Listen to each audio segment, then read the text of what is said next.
बिस्मिल्लाहिर्रहमानिर्रहीम अस्सलाम वालेकुम। लास्ट वीडियो में हम नंबर्स से मुतालिक कुछ अहम सेट डिस्कस कर रहे थे, जिसमें हमने नेचुरल नंबर, होल नंबर और इंटीजर्स के सेट को डिस्कस किया और साथ में इन्हीं से मुतालिक हमने कुछ सबसेट भी डिस्कस किए। इस वीडियो में हम इसी डिस्कशन को आगे बढ़ाएंगे और रैशनल नंबर, इर्रेशनल नंबर और रियल नंबर को डिस्कस करें। तो चलिए हम अपने डिस्कशन को आगे बढ़ाते हैं। एक बात जो अहम आपने यहाँ याद रखनी है कि हम हर नए सेट में नंबर्स का इजाफा तो कर रहे हैं, हमारे नंबर्स की इन्वेंट्री बढ़ रही है, हम नए नए नंबर्स बना रहे हैं। इसका ताल्लुक सिर्फ नए नंबर्स बनाने से नहीं है, इसका बहुत गहरा ताल्लुक मैथमेटिकल ऑपरेशन से भी है, प्लस माइनस मल्टीप्लिकेशन डिवीजन से भी है, जिसको हम चैप्टर नंबर 2 में बहुत डिटेल में डिस्कस करेंगे। लेकिन इससे मुतालिक मैं पहले भी एक वीडियो बना चुका हुआ हूँ, जो आपको स्केलर वेक्टर की प्लेलिस्ट में सबसे पहली वीडियो स्केलर के नाम से मिल जाएगी। आप चाहें अगर वहां देखना तो देख सकते हैं। इट मीन्स कि अगर हम सिर्फ नेचुरल नंबर हो और ये नेगेटिव नंबर ना हो तो हम सब्ट्रैक्शन नहीं कर सकते हैं। इसी तरह से अगर हमारे पास रैशनल नंबर ना हो तो हम डिवीजन नहीं कर सकते। तो इसका बहुत गहरा ताल्लुक मैथमेटिकल ऑपरेशन से है, जो हम आगे चैप्टर नंबर 2 में भी डिस्कस करेंगे। और दूसरी अहम बात तो ये कि हर नए सेट में हम नंबर्स का इजाफा तो कर रहे हैं और उसमें पिछले सेट के भी तमाम नंबर्स मौजूद होते हैं, लेकिन इसका हरगिज मतलब ये नहीं है कि पिछले सेट यूजलेस हैं, बेकार हो गए हैं। हर एक सेट की अपनी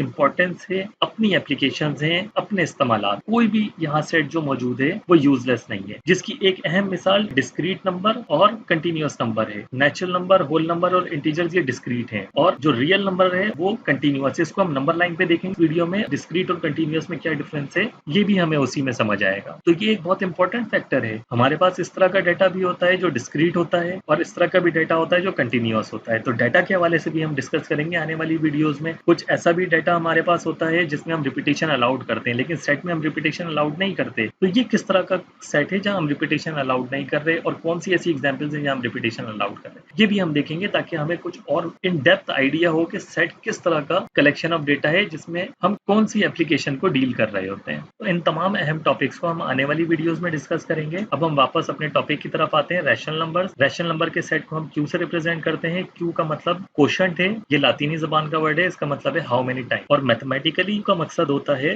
दो नंबर्स को डिवाइड करना, जैसे यहाँ लिखा है p डिवाइडेड बाई q। अब अगर हम सेट को देखें कि इसमें कौन से नंबर्स मौजूद हैं, तो यहाँ नंबर्स नहीं लिखे हुए हैं, ये सेट बिल्डर फॉर्म है। तो सबसे पहले तो हमें ये समझना है कि सेट बिल्डर फॉर्म को हम कैसे रीड करेंगे। तो सबसे पहली चीज अगर हम देखें तो यहाँ सेट में x लिखा हुआ है। सबसे पहले हमने एक वेरिएबल असाइन किया x, ये कोई भी वेरिएबल हो सकता है, y, z, a, b, आपकी मर्जी, कोई भी वेरिएबल आप असाइन कर सकते हैं सेट बिल्डर फॉर्म में। ये वेरिएबल कोई एक नंबर भी हो सकता है और एक से ज्यादा भी हो सकते हैं और इनफाइनाइट नंबर्स भी हो सकते हैं, सिर्फ ये x, यानी ये x ही इस पूरे सेट में मौजूद तमाम नंबर्स को रिप्रेजेंट कर रहा है। अब ये एक वेरिएबल जो हमने असाइन किया, ये एक नंबर कैसे हो सकता है, इसकी एग्जांपल मैं यहाँ साइड में लिखता हूँ। मिसाल के तौर पर मैंने लिखा कि x बराबर है 3 के। अब ये सिर्फ एक नंबर है, x 3 के बराबर है। x कौन सा नंबर हो गया, 3। अब मैं अगर एक और एग्जांपल लूं कि x छोटा है 3 से, और साथ में मैं ये बता दूं कि x जो वेरिएबल आपने लेना है वो नेचुरल नंबर के सेट से लेना है, तो नेचुरल नंबर 1 से स्टार्ट होता है और x 3 से छोटा है। तो 3 से छोटे कौन से नंबर है नेचुरल नंबर में, 1, 2। तो अब ये एक नंबर नहीं रहा, ये x ऊपर वाले केस में एक नंबर था 3, नीचे वाले केस में अब ये दो नंबर बन गए 1 और 2। इसी तरह अगर मैं इस लेस देन के नीचे इक्वल लगा दूं, x is less than equal to 3, छोटा भी और बराबर भी है 3 से, और x नेचुरल नंबर से ताल्लुक रखता है, तो ये हो गया 1, 2, 3, क्योंकि 3 के बराबर भी है और 3 से छोटा भी है। इसी तरह अगर मैं लिख दूं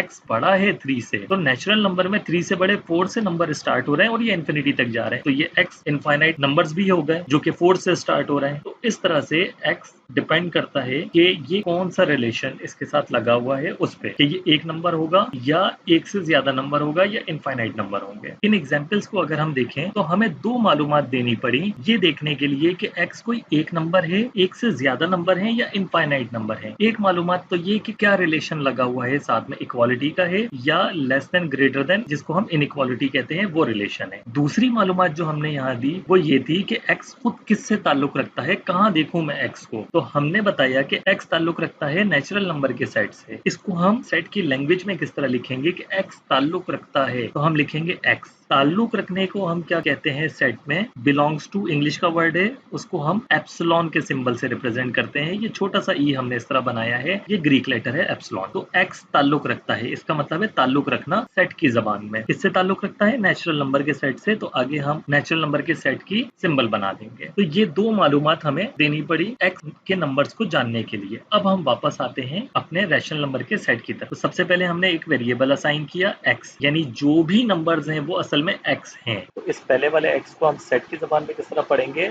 x is a set of all rational numbers. फिर हमने आगे बताया उसका रिलेशन। ये जो आपको बार या वर्टिकल लाइन की सिंबल नजर आ रहा है, इसका मतलब है सच डैट, यानी अब हम आगे रिलेशन बताने लगे हैं। क्या रिलेशन है x का? x बराबर है p डिवाइडेड बाय q। ये p और q क्या है हमें अभी नहीं पता, तो हमें आगे बताना पड़ेगा p और q क्या है। p और q ताल्लुक रखते हैं, बिलोंग्स टू रखा हुआ है, यानी ये दोनों नंबर ताल्लुक रखते हैं किससे? इंटीजर्स से, यानी ये दोनों ताल्लुक रखते हैं इंटीजर्स से, और इंटीजर्स तो नंबर है, अल्फाबेट तो नहीं है, तो यानी p और q नंबर्स हैं असल में। इसी तरह यहाँ कॉमे के बाद एक और इंफॉर्मेशन लिखी हुई है कि q जीरो नहीं होना चाहिए, यानी जो नीचे डिवाइड में लिखा हुआ है q, ये जीरो नहीं होना चाहिए। उसकी वजह क्या है कि एग्जाम्पल अगर मैं लूं कि x बराबर है p डिवाइडेड बाय q, ये x तमाम के तमाम रैशनल नंबर्स हैं, और p q हमने कहां से लेना है? कोई भी नंबर हो सकते हैं इंटीजर से। जैसे एग्जाम्पल के तौर पर मैंने p ले लिया 3 यहाँ इंटीजर नंबर के सेट से, और q मैंने ले लिया 2, ये भी इंटीजर नंबर से ले लिया। तो 3 डिवाइडेड बाय 2 क्या है? एक रैशनल नंबर है। तो आप देखें 3 डिवाइडेड बाय 2, जिसको हम 1.5 भी जानते हैं, ये इंटीजर में तो मौजूद नहीं था, तो ये एक नया नंबर बन गया। इसी तरह क्या पिछला सेट भी मौजूद है? ये भी हम चेक कर लेते हैं। इसमें x बराबर है, हमने 3 ही लिया p को, और q हमने ले लिया 1, 3 भी इंटीजर से लिया और 1 भी इंटीजर से लिया, तो 3 डिवाइडेड बाय 1 तो 3 ही होता है, तो ये 3 आ गया। 3 इंटीजर्स का हिस्सा, इट मींस कि पिछले सेट के नंबर्स भी मौजूद हैं और नए नंबर्स भी आ गए जो कि फ्रैक्शंस में हैं। तो इस तरह दो नंबर्स को डिवाइड करके आप तमाम नए नंबर्स बना सकते हैं जो कि रैशनल नंबर के सेट में नए नंबर्स होंगे, और इसमें पुराने नंबर्स भी मौजूद हैं। अब मैं इसकी बात करता हूं कि क्यों जीरो नहीं होना चाहिए। तो चलिए देखते हैं। अगर मैं कोई भी नंबर ले लूं p की जगह, p पे पाबंदी नहीं है कि वो जीरो हो या ना हो। अगर मैं p की जगह कोई भी नंबर ले लूं, 3 ही ले लिया, और q की जगह 0 लिया, हम नहीं जानते अर्थमेटिक में कि जीरो को किस तरह डिवाइड करना है, क्योंकि ये इन्फिनिटी होता है, ये इन्फिनिटी की सिंबल है। तो हम नहीं जानते कि किसी भी नंबर को हम जीरो से किस तरह डिवाइड कर सकते हैं। ये हमारे लिए एक अनडिफाइंड टर्म है, इसको हम अनडिफाइंड कहते हैं। और सेट में जो भी ऑब्जेक्ट्स होने चाहिए वेल डिफाइंड होने चाहिए, सिर्फ डिफाइंड से भी काम नहीं चलेगा, और ये तो अनडिफाइंड है। हम इन्फिनिटी पे पहले डिस्कस कर चुके हैं, हमें तो पता ही नहीं है कि इन्फिनिटी कितना बड़ा नंबर है, हम डिफाइन ही नहीं कर सकते, तो ये एक अनडिफाइंड टर्म है, तो ये सेट का हिस्सा नहीं हो सकता। तो रैशनल नंबर्स के सेट सिर्फ वो नंबर्स हैं जो हम इंटीजर से कोई भी दो नंबर लें, चाहे वो माइनस में हो, आप यहाँ माइनस की एग्जाम्पल भी रख के देख सकते हैं, कोई फर्क नहीं पड़ता, माइनस में फ्रैक्शंस आ जाएंगे। अगर ये +3 की जगह अगर -3 होता तो ये -3 डिवाइडेड बाय 2 आ जाता, तो ये -1.5 बन जाता। तो आप कोई भी दो नंबर्स ले सकते हैं। p की जगह अगर आप 0 लेते हैं, किसी बच्चे को ये कंफ्यूजन है, तो 0 से किसी भी नंबर को डिवाइड करेंगे, जैसे 0 डिवाइडेड बाय 3 होगा, अगर ये उल्टा तो वो 0 ही होगा। डिनोमिनेटर में 0 होने से कोई फर्क नहीं पड़ता, नोमिनेटर में 0 नहीं होना चाहिए। तो ये रैशनल नंबर का सेट आपने इस तरह से रीड करना है। अब हम इर्रेशनल नंबर के सेट की बात करते हैं। इसमें कौन से नंबर्स मौजूद हैं? सबसे पहले इसकी सिंबल देखते हैं, q से ही रिप्रेजेंट करते हैं, और ये एक छोटी सी अपॉस्ट्रोफी जिसको हम प्राइम कहते हैं। तो इस सेट को अगर हम देखें तो इसमें भी वही तमाम बातें लिखी हुई हैं जो रैशनल नंबर के सेट में, सिर्फ नॉट इक्वल लगा हुआ है कि x वो नंबर नहीं है जिनको हम, यानी x दो नंबर्स के डिवीजन के बराबर नहीं है, नॉट इक्वल लगा हुआ है। इट मींस मैंने आपको लास्ट वीडियो के स्टार्ट में बताया था कि इर्रेशनल नंबर बिल्कुल ही अलग से एक सेट है, उसमें पिछला कोई सेट के नंबर मौजूद नहीं होंगे। इसकी क्या वजह है? देखें, ये लिखा है कि x बराबर नहीं है दो इंटीजर्स के डिवीजन के। इट मींस कि इंटीजर्स के डिवीजन के जो बराबर है वो तो रैशनल नंबर का सेट है, और उसमें पिछले तमाम नंबर्स भी मौजूद हैं, तो ये जो भी नंबर्स हैं वो इर्रेशनल नंबर्स नहीं होंगे। इर्रेशनल नंबर्स वो तमाम नंबर्स हैं जो पिछले नंबर्स के सेट में मौजूद नहीं है। यहाँ नॉट इक्वल लगा हुआ है, नहीं है। तो इर्रेशनल नंबर्स वो नंबर्स हैं जिनको हम दो इंटीजर्स के डिवीजन में नहीं लिख सकते हैं, या नॉट इक्वल लगा हुआ है। जिनको दो इंटीजर्स के डिवीजन में लिख सकते हैं वो रैशनल नंबर्स हैं, जिनको दो इंटीजर्स के डिवीजन में नहीं लिख सकते वो इर्रेशनल नंबर्स हैं। अब ये कौन से ऐसे नंबर्स हैं जो रैशनल नंबर के सेट में नहीं है? मिसाल के तौर पर स्क्वायर रूट ऑफ 2, ये एक इर्रेशनल नंबर है, यानी इसका फ्रैक्शन वो चलता रहेगा, कहीं भी उसका एंड नहीं होगा। अगर हम कैलकुलेटर पे देखें स्क्वायर रूट ऑफ 2, तो ये 1.414213 ये चलता ही रहेगा, इसका एंड कहीं भी नहीं होगा। तो ऐसे नंबर्स भी तो मौजूद थे जिनको हम दो इंटीजर्स के डिवीजन में नहीं लिख सकते।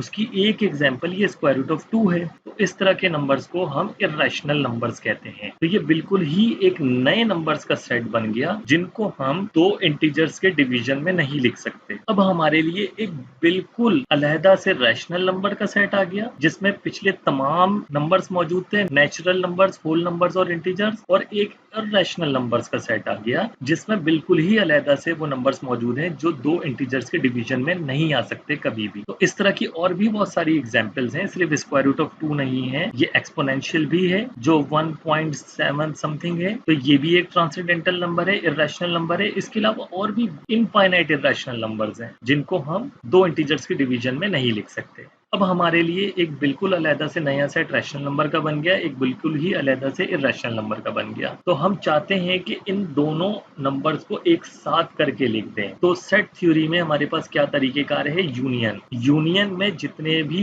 सेट होते हैं उनमें मौजूद तमाम एलिमेंट्स को हम तरतीब से लिख देते हैं। तो इसीलिए हमने रैशनल नंबर का सेट लिया, उसको हमने यूनियन कर दिया जो बिल्कुल ही नए नंबर्स थे इर्रेशनल नंबर के सेट से। तो हमने एक बहुत ही अहम और सबसे बड़ा सेट हमने बना दिया नंबर्स का, वो है रियल नंबर्स, जिसको हमने आर से रिप्रेजेंट किया है। कॉम्प्लेक्स नंबर्स को हम यहाँ डिस्कस नहीं करेंगे। नंबर लाइंस पर और डिस्क्रीट वाला और कंटिन्यूअस वाला आइडिया हम नेक्स्ट वीडियो में डिस्कस करते हैं।